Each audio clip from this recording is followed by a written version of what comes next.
Hello, everybody. It is Monday, February 2nd, and welcome back to the Nick Watkins Show. I'm Nick Watkins. Let's get into it.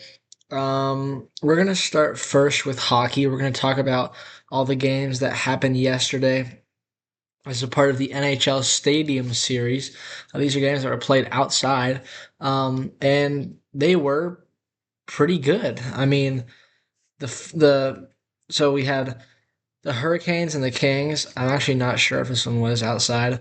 But the Hurricanes beat the Kings 3-2. This is good for the Sharks because it keeps the Kings, even though they did get a point, it keeps them within striking distance for us. We could overtake them tonight if we were to win. But Carolina won that one. Tampa Bay had a furious comeback against the Boston Bruins. It was they were down 4 goals at one point in the game, and they came all the way back. There was a goalie fight in this game as well. This was one of the. This was a fantastic game. Fantastic game. Went to overtime and then to the shootout where the Lightning won it.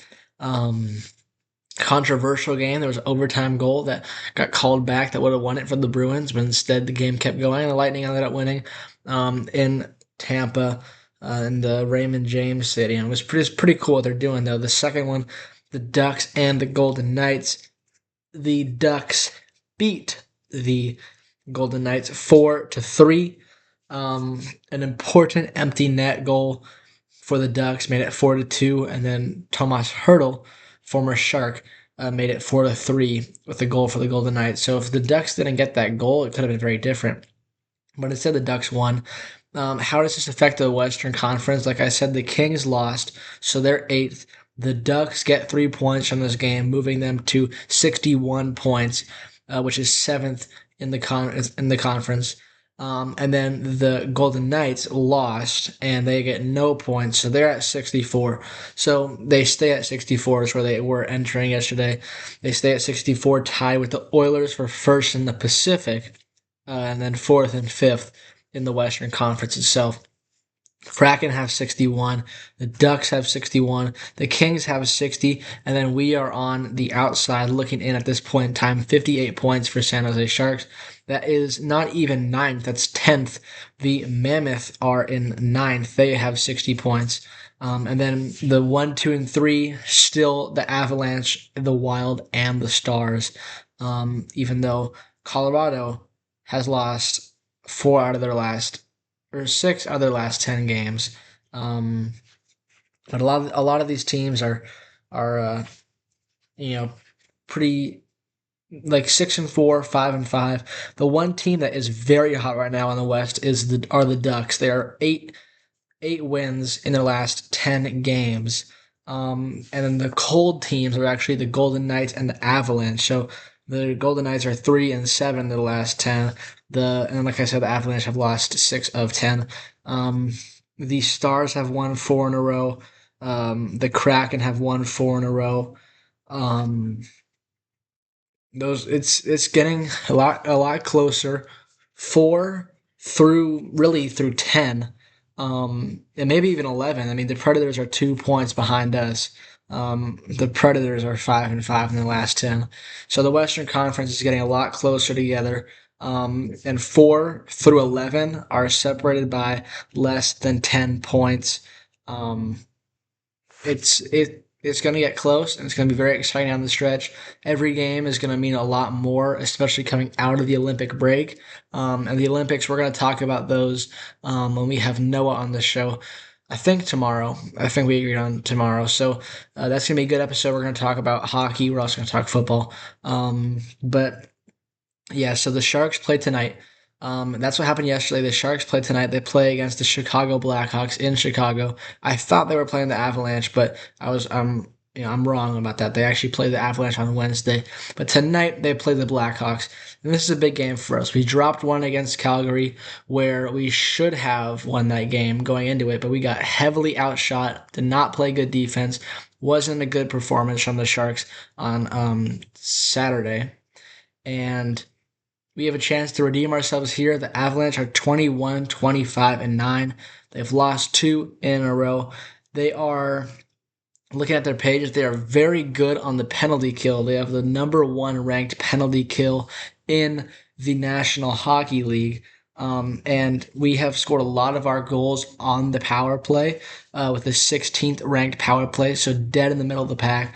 But we are very good at drawing penalties, and I think that can be a big part of this game. I always talk about the power play for the Sharks because we score a lot of our goals that way, and it's very important for us to draw penalties, get the man advantage, and put offensive pressure in the zone. And the best way we can do that is on the power play. But the Blackhawks have a very good power play, so you expect their defense to also be very good.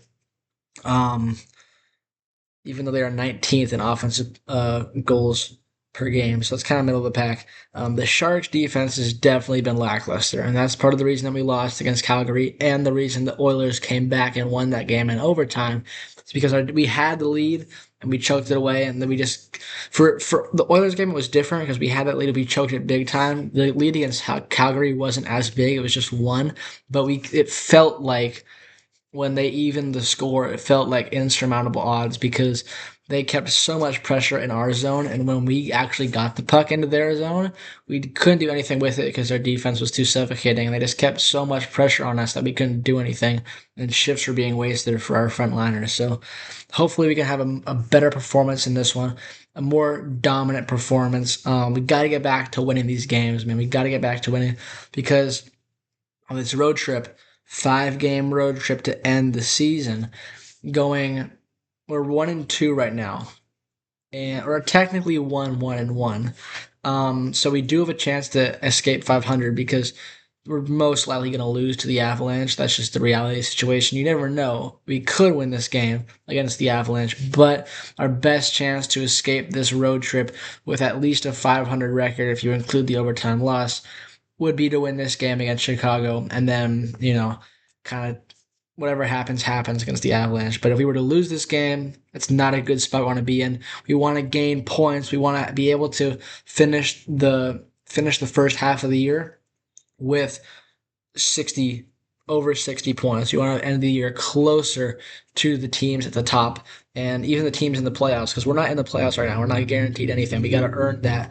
And this is a chance for us to gain some points. You get 3 points here against the Blackhawks. Got to execute. Got to be good. Got to get the power play opportunities and then convert against a very good team. And just keep the pressure in their zone. We can't afford to be playing bad defense again. It's going to be crucial. So yeah, that's the Sharks. I do want to go over to baseball because there was a signing. I can't remember if this happened. I think it happened yesterday, but I didn't talk about it yet. Eugenio Suarez signed with the Cincinnati Reds on a 1-year deal. I believe it was worth $15 million. I don't know why it took so long, to be honest with you. I mean, Eugenio Suarez, he did tail off big time once he got to the Mariners, but he was still clutch for them at some points. But he hit 50-plus homers last year. And he can play third base. I believe he can play first base. He's a good player, and I'm surprised that it took him this long. And I think there are other teams that are definitely in the consideration to get him. Teams that missed out on third base, like the Red Sox. I mean, I know the Pirates were in it. Some other teams as well. But he goes back to the Reds. So he was a Red at first, had like a almost 50 homer season, went to the Mariners, and then the Diamondbacks. And the last season, the Diamondbacks traded him to the Mariners, and now he's going back to the Reds. So he went Reds, Mariners, Diamondbacks, Mariners, Reds. So it's kind of like a reverse. It's a mirror type deal there. Yeah, I mean, good signing for the Reds. They made the playoffs last year. They get a big power bat for that lineup, which is something they didn't really have. He'll probably be 3, hitting behind Ellie. I think that's a good move for them. We'll see how it plays out. We'll see if he's worth it, if he's worth more than the contract, which definitely could happen if he repeats his form from last year. We'll see how it goes. One other move that does semi-pertain to the Giants is the trade that happened between the Red Sox and the White Sox. So the Sox teams making a deal together. Jordan Hicks got sent to the White Sox. So If you remember, Jordan Hicks was on the Giants and got sent to Boston as a part of the Rafael Devers trade.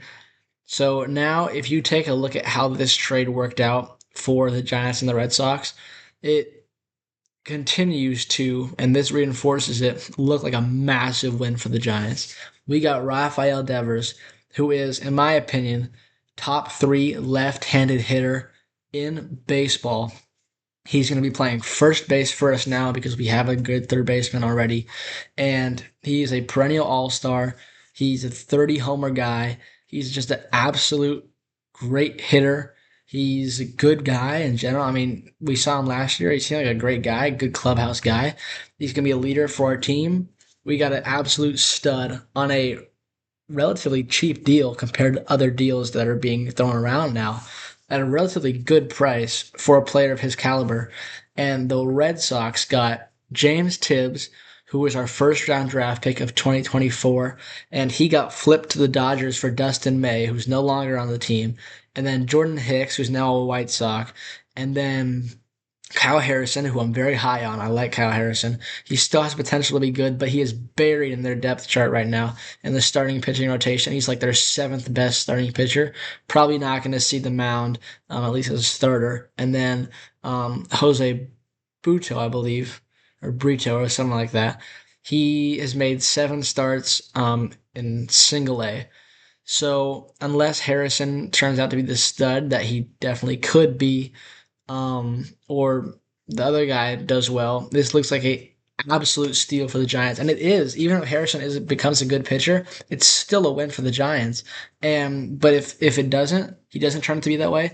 The Giants absolutely won this deal, absolute fleece. Masterclass by Buster Posey, and because of the success of this Rafael Devers trade, that is part of the reason why I trust Buster so much to make these good moves, and why, even though we made quite a number of good moves this offseason, but at first it didn't seem that way. It was very slow. We haven't signed the big name, but I still trust in Buster, and I still believe this team can be good because of because we have Rafi Devers, and Buster's doing good moves. I trust Buster with my life. That guy's awesome, awesome. So that's it for baseball. We'll see if there are any more signings. It is February 2nd, and February 5th is a big day because it's the last day for hockey before the Olympics. That's the day the Olympics start, actually. And it's also the trade deadline for the National Basketball Association. Will Giannis Antetokounmpo be traded? Will Jonathan Kuminga be traded? Will they be traded for each other? I guess time will tell, but we're quickly approaching that deadline, and it still seems like Giannis is going to be traded, but nothing new has come out about the details about where he might be going, what the return might be, if it is the Warriors, which would be great. There is a piece of news that did come out where the Warriors expressed to Jimmy Butler that he would not be traded and that he would be safe. He would be staying with the Warriors no matter what. So how does that affect that? I mean, if we were to trade for Giannis still, that's a lot of money. Steph and Jimmy and Giannis all have big contracts. And we would have to probably make some space for that contract. Um, I don't know. Does it mean Draymond's going? Does it mean other people are going? I'm not sure how it's going to work out. Um, Obviously, you'd rather have Giannis, but I can see us not doing that and still being okay. I mean, we wouldn't be better off for sure. You'd rather have Giannis, especially for this year. For this year, undoubtedly, you'd rather have Giannis, but for the future, I'd still rather have Giannis. But it wouldn't be the end of the world if we didn't make that move because Moses Moody is playing like a great player. He's playing like he could be a number 2 option in the future. And I mean, Moses Moody is quickly turning into a fantastic 3-and-D player. He's made 5 threes and like, I don't know about 5 threes, but he's been making threes in quite a number of games. He's been putting up double-digit points consistently. And Pajemski's playing better as well. They're not going to be like franchise star guys, but they are definitely starter caliber players, and they are developing well and they're playing well. And you don't know about Kaminga, but if keeping some of these pieces, if we can get another superstar once Curry retires, the foundation will be there. The pieces around the star will be there. We just got to put that star in there, and it could be Giannis. But if you trade for Giannis, and the foundation around that would probably go away. So you never know how it's going to work out. We'll definitely watch, and if something were to happen, it would be happening in the next couple of days, or else it wouldn't happen at all. So that's that. I think that's going to do it for today's episode. Like I said, the Sharks play tonight, but for nationally televised games, the Wolves and the Grizzlies at 4:30. As for hockey, are there any? There are not. So yeah, that's gonna do it for today's episode. Sharks play tonight, try and get that good win. And yeah, I will see you guys tomorrow.